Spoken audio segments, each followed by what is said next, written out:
अस्सलाम वालेकुम रहमतुल्लाहि व बरकातुहू। सवाल है, पूछ रहे हैं क्या फरमाते हैं उलमा इकराम इस मसला के बारे में कि जुल्हज का चाँद नज़र आने के बाद जो 10 दिन हैं क्या ज़ेर नाबाल उन 10 दिनों में भी नहीं काटने चाहिए।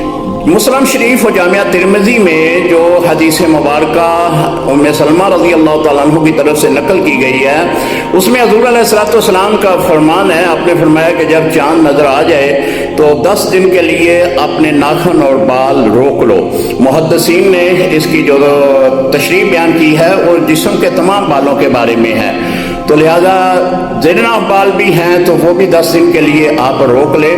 लेकिन अगर वो 40 दिन से ज़्यादा का अरसा गुजर चुका है तो फिर वो आप उसको जो है ख़त्म करें, क्योंकि अगर ना करेंगे तो इस सिलसिले में आप गुनाहगार होंगे।